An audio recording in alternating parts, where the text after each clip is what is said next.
ये मंधाता हाँ कोटदार के विषय में कौन कहता तो बनवलो बड़ो वह कोटदार तो लिखाइले महाराज। आखिर का कौन तरह का बाबू तंद बताई बाबू बड़ा चोरी उरी करेला अरे कोटदार तो चुराते बाड़ लो, गरीब के मिलते नहीं, दलालों के फ्री में दिया है तो बोरा। तनी तन तक खबर गई बात नहीं हो। अच्छा तो सुना दे, गरीब जाए भाड़ में दलाल के चाही बोरी। ऐसा बात बा का? हाँ अच्छा। गरीब जाए भाड़ में दलाल के चाही बोरी, आ राशन मिले कम कोटेदार करे चोरी। ये तो बात सही रो यहाँ होला का? हर जगह बा, हर जगह बा। चल तब ठीक बा।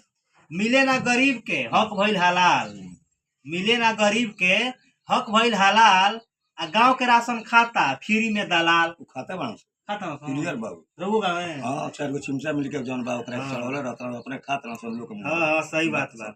मिले ना गरीब के हक भइल हलाल, गांव के राशन खाला फ्री में दलाल, अगर जो केहू टोके तो होला झक्का झोरी। ई बात सही बा हैं? बीच में दलाल पड़ जाला। हाँ अगर जो केहू टोके तो होला झक्का झोरी, राशन मिले कम कोटेदार करे चोरी। हां ई बात सही बा। सही बा। एक दिन बांटते बड़ा सुन बस योजना है सरकारी बाकी होला ना भलाई, योजना है सरकारी बाकी होला ना भलाई, हक है गरीब के दलाल खाला खूब मलाई। योजना है सरकारी बाकी होला ना भलाई, हक है गरीब के दलाल खाला खूब मलाई, दलाली के बहाने खूब करे सीना जोरी, दलाली के बहाने खूब करे सीना जोरी, राशन मिले कम कोटेदार करे चोरी। एक दिन बांटते बड़ा सुन।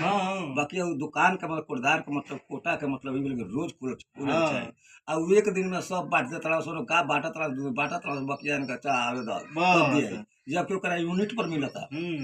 कितना कहीं भाई देश के अपना हाल, निमन निमन लोग के हड़कावे सदालाल।